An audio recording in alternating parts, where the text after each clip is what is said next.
Hi friends, welcome to Bundel classes में आपका स्वागत है। जैसा कि डेली करंट अफेयर्स लाइव 8 बजे होता है। सो दोस्तों, तो यह वीडियो आप लोगों के लिए बहुत इम्पोर्टेंट होने वाला है। ठीक है दोस्तों, इस वीडियो को आप देखना ना भूलें। इसमें मोस्ट इम्पोर्टेंट क्वेश्चन होते हैं। ठीक है,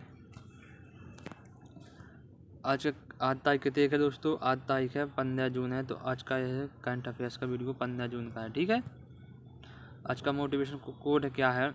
हार एक सबक है दोस्तों, हार एक सबक है जो खुद को सुधारने का मौका देती है। दोस्तों, आप हार भी जाओ तो आप उससे कुछ ना कुछ तो सीख ही सकते हो। ठीक है, तो हार एक सबक है जो खुद को सुधारने का मौका देती है। ठीक है दोस्तों, पहला क्वेश्चन स्टार्ट करते हैं। आज का पहला क्वेश्चन है कि प्रत्येक वर्ष विश्व रक्तदाता दिवस किस दिन मनाया जाता है? तो आप लोग सही आंसर बताएं कि प्रत्येक वर्ष विश्व रक्तदाता दिवस मनाया जाता है। तो आप इसका सही आंसर बताएं। ठीक है, इसका सही आंसर होगा option number B. Correct answer होगा 14 जून को मनाया जाता है। कौन सा? विश्व रक्तदाता दिवस मनाया जाता है कब? 14 जून को। ठीक है, यह दिवस विश्व स्वास्थ्य संगठन द्वारा प्रतिवर्ष मनाया जाता है। यह दिवस WHO यानी विश्व स्वास्थ्य संगठन द्वारा प्रतिवर्ष मनाया जाता है कब? 14 जून को। अब बात की जाए WHO की। WHO की 7 अप्रैल 1948 में स्थापना हुई थी। मुख्यालय जिनेवा में है, स्विट्जरलैंड में। ठीक है, इसके अध्यक्ष कौन हैं? डॉक्टर टेड्रोस इनके अध्यक्ष हैं WHO के। इसके बाद नेक्स्ट क्वेश्चन है, क्वेश्चन नंबर 2 है दोस्तों, का फ्रेंच ओपन 2021 के पोस्ट एकल का खिताब किसने जीता है? तो आप लोग सही आंसर बताएं कि फ्रेंच ओपन 2021 के पोस्ट एकल का खिताब किसने जीता? इसका सही आंसर होगा option number C. Correct answer होगा नोवाक जोकोविच ने फ्रेंच ओपन 2021 का पोस्ट एकल का खिताब जीता। ठीक है, नोवाक जोकोविच कहाँ के हैं? सर्बिया के टेनिस खिलाड़ी हैं, जिन्होंने ग्रीस के स्टेफानोस सित्सिपास को हराया। किसको हराया? स्टेफानोस सित्सिपास को हराया किसने? नोवाक जोकोविच, जो सर्बिया के टेनिस खिलाड़ी हैं। आपसे पूछा जाए ऑस्ट्रेलियन 2021 खिताब किसने जीता है? पुरुष वर्ग में नोवाक जोकोविच ने जीता है, और महिला वर्ग में नाओमी ओसाका। ठीक है, आपसे पूछा जाएगा फ्रेंच ओपन किसने जीता? तो फ्रेंच ओपन नोवाक जोकोविच ने जीता है पुरुष वर्ग में, और महिला वर्ग में बारबारा ने जीता है। ठीक है, इसके बाद नेक्स्ट क्वेश्चन है, क्वेश्चन नंबर 3 है कि 11 से 13 जून को 47वां G7 शिखर सम्मेलन किस देश की अध्यक्षता में आयोजित किया गया है? तो आप लोग सही आंसर बताएं। इसका करेक्ट आंसर कौन सा है? France, Britain, Italy, Canada. इन 4 ऑप्शन में से ऑप्शन नंबर कौन सा सही होगा? आप लोग सही आंसर बताएं कि 11 से 13 जून को 47वां G7 शिखर सम्मेलन किस देश की अध्यक्षता में आयोजित किया गया? इसका सही आंसर होगा option number B. Correct answer होगा ब्रिटेन की अध्यक्षता में किया गया। इस वर्ष के शिखर सम्मेलन का विषय कौन सा था? Build back better. ठीक है, इसका थीम थी, ये क्या है? ये थीम है। आपसे पूछा जाए कि ब्रिटेन की प्रधानमंत्री कौन है? तो ब्रिटेन की प्रधानमंत्री बोरिस जॉनसन प्रधानमंत्री हैं। ठीक है, फ्रांस की राजधानी कहाँ है? तो पेरिस फ्रांस की राजधानी है पेरिस में। ठीक है, पेरिस जो सी नदी के किनारे बसा है। आपसे पूछा जाए इसके इटली की राजधानी है रोम, जो टाइबर नदी के किनारे बसा है। ठीक है, इसके बाद है क्वेश्चन नंबर 4 है कि मशहूर कवि सिद्ध लगैया का हाल ही में निधन हो गया। वे किस भाषा में लिखते थे? आप लोग सही आंसर बताएं कि मशहूर कवि हैं जो सिद्ध लगैया का हाल ही में निधन हो गया, वे किस भाषा में लिखते थे? सही आंसर का ऑप्शन नंबर सी। कंकड़ भाषा में लिखते थे। कौन? सिद्ध लगैया, जिनका हाल ही में निधन हो गया। ठीक है, उन्हें 2019 में पंपा अवार्ड मिला था, जो कन्नड़ में सर्वोच्च साहित्यिक पुरस्कार है। कौन सा? पंपा अवार्ड मिला था, जो कंकड़ भाषा में सर्वोच्च साहित्यिक पुरस्कार है। किनको? सिद्ध लगैया को। ठीक, इसके बाद नेक्स्ट क्वेश्चन है कि कौन सी कंपनी फार्मिना नामक दुनिया की सबसे लंबी अंडरसी केबल का निर्माण कर रही? तो आप लोग सही आंसर बताएं का कौन सी कंपनी फार्मिना नामक दुनिया की सबसे लंबी अंडरसी केबल का निर्माण कर रही है? इसका सही आंसर होगा ऑप्शन नंबर 1 करेक्ट है, गूगल कंपनी कर रही है। कौन सी? गूगल कंपनी कर रही है निर्माण फार्मिना। यह यूएसए के पूर्वी तट और अर्जेंटीना के लास टोनिनस को जोड़ी। कौन सी? यूएसए और अर्जेंटीना। आपसे पूछा जाए यूएस की राजधानी कहाँ है, तो यूएस की राजधानी है वाशिंगटन डीसी। कौन? वाशिंगटन डीसी यहाँ की राजधानी है, जो पोटामैक नदी के किनारे बसी है। ठीक है। आपसे पूछा जाए कि वर्ल्ड बैंक और IMF मुख्यालय कहाँ पर है, तो वर्ल्ड बैंक प्लस IMF यानी इंटरनेशनल मॉनेटरी फंड का मुख्यालय कहाँ पर है? यह वाशिंगटन डीसी में है। आपसे पूछा जाए इनकी स्थापना किस बात हुई थी, तो इसकी स्थापना 1945 में हुई थी। जो वर्ल्ड बैंक के अध्यक्ष कौन है, तो डेविड मालपास अध्यक्ष हैं किनके? वर्ल्ड बैंक के। और क्रिस्टिना जोजो इनकी अध्यक्ष हैं IMF। ठीक है दोस्तों। कौन सी कंपनी फार्मिना नामक दुनिया की सबसे लंबी अंडासी केबल का निर्माण कर रही है? इसका सही आंसर होगा option number A correct answer था। ठीक है दोस्तों। इसके बाद है क्वेश्चन नंबर 6 है, किस देश की संसद ने लिनेट होम नामक एक कृत्रिम द्वीप के निर्माण की योजना को मंजूरी दी? तो अब आप लोग सही आंसर बताएं कि किस देश की संसद ने लिनेट होम नामक एक कृत्रिम द्वीप के निर्माण की योजना को मंजूरी दी? इसका सही आंसर होगा ऑप्शन नंबर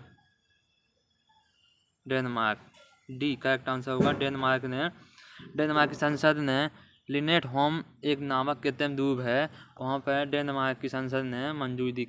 वहाँ पर 35,000 लोग रह सकते। कितनी? 35,000 लोग रह सकते हैं। आपसे पूछा जाए डेनमार्क की राजधानी कहाँ है, तो कोपेनहेगन यहाँ की राजधानी है डेनमार्क। और सबसे बड़ा द्वीप कौन सा है, तो ग्रीनलैंड सबसे बड़ा द्वीप है, जो डेनमार्क के अंतर्गत आता है, अधीन है। ठीक है।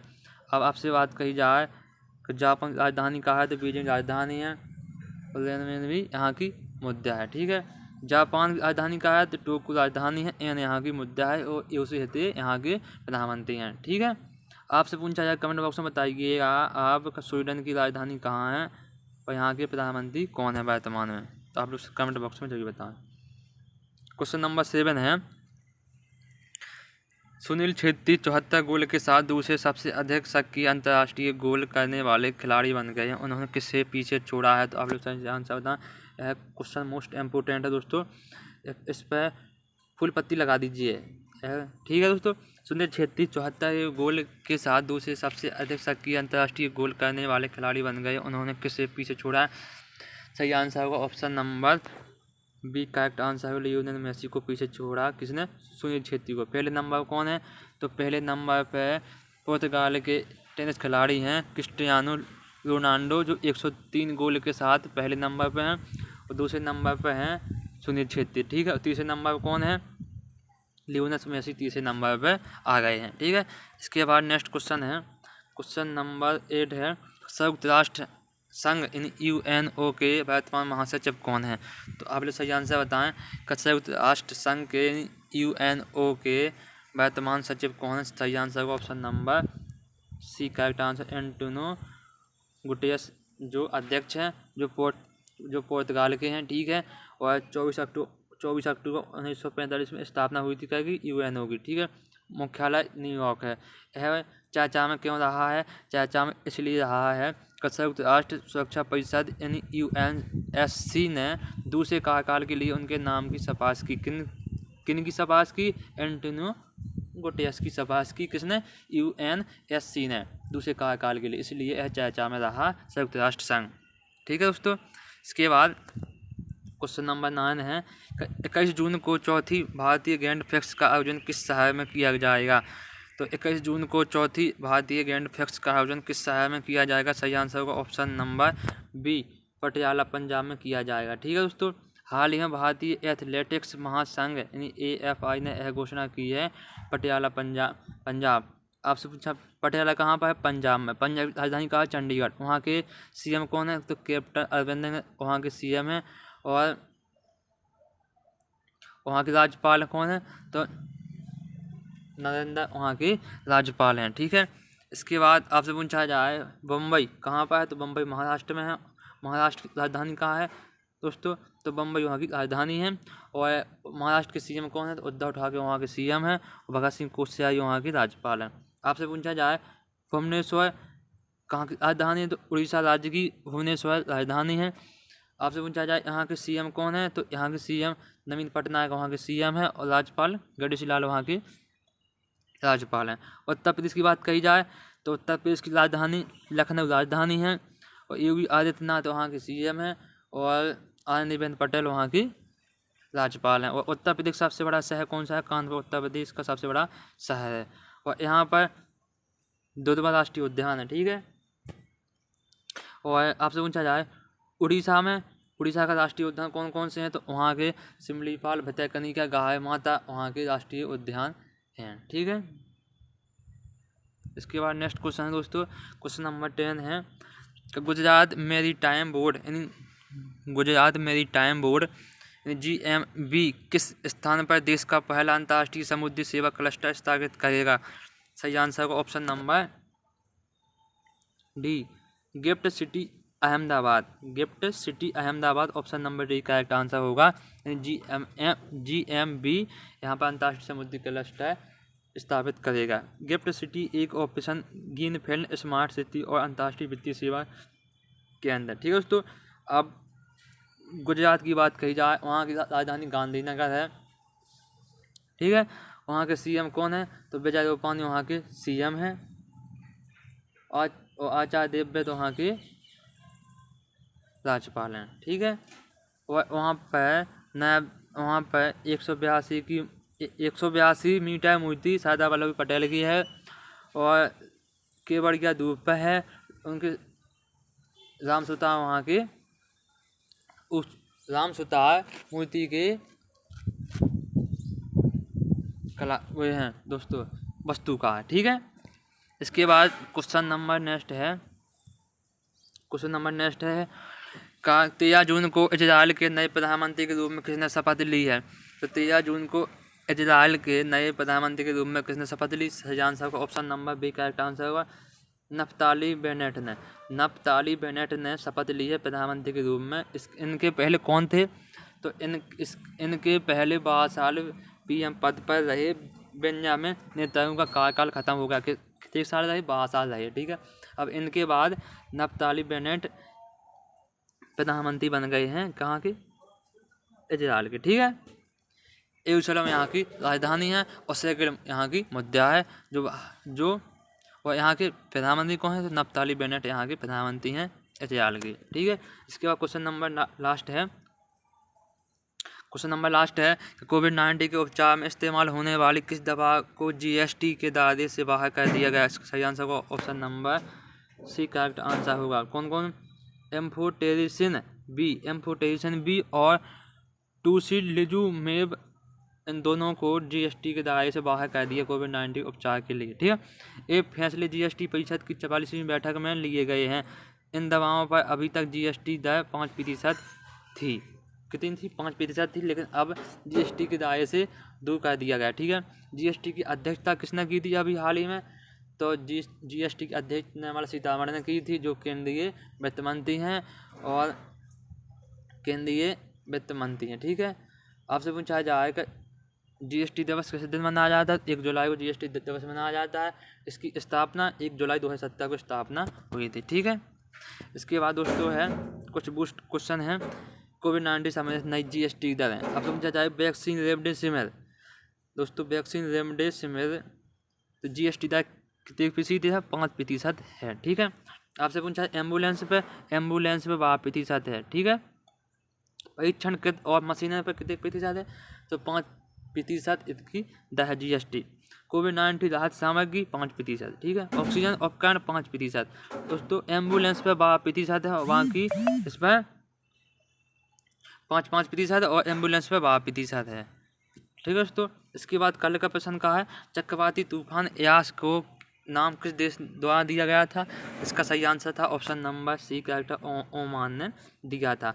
ओमान ने यास चक्रवात दिया था। ठीक है। यह आंसर कम से कम 70% लोगों ने सही आंसर दिया। तो बच्चों को धन्यवाद। ठीक है। ऐसा ही आप लोग आंसर है कमेंट बॉक्स में दिया करें। इससे अपने आप कॉम्पिटिटिव होते हैं। ठीक है, और हमको भी अच्छा लगता है कि बच्चे इसमें कमेंट बॉक्स में आंसर देते हैं। ठीक है, इसके बाद है आज का सवाल है दोस्तों, निम्न में से किसी प्रतिष्ठित टेम्पल्टन पुरस्कार 2021 से सम्मानित किया गया? आप लोग सही आंसर बताएं। टेम्पल्टन पुरस्कार 2021 से किसे सम्मानित किया? सही आंसर होगा ऑप्शन नंबर। आप दोस्तों इसका सही आंसर कल देना। आप इस प्रश्न का उत्तर कमेंट बॉक्स में जरूर देना। कल हम देखेंगे किन किन बच्चों ने इसका सही आंसर दिया है। ठीक है दोस्तों, कमेंट बॉक्स में देना है। इसके बाद दोस्तों वीडियो को पसंद आया तो लाइक करें, शेयर करें और बंदर क्लास को सब्सक्राइब करें। ठीक है दोस्तों, वीडियो के संबंध कोई सुझाव हो तो कमेंट बॉक्स में जरूर बताएं, करके बताएं। ठीक है, और दोस्तों आप लोग क्वेश्चन को नोट कर लिया करोगे। दोस्तों आपको PDF चाहिए तो टेलीग्राम पर जाइएगा। आप लोग बंदर क्लासेस के नाम से टेलीग्राम है, वहाँ पर आप लोगों को PDF मिल जाएगी। ठीक है, और कोई भी सुझाव हो तो आप लोग कमेंट बॉक्स में बताइएगा, तो आप लोग ये सुझाव सॉल्व किए जाएंगे। ठीक है, धन्यवाद दोस्तों। पहली बात पढ़ेगा बाहर तो बढ़ेगा बाहर।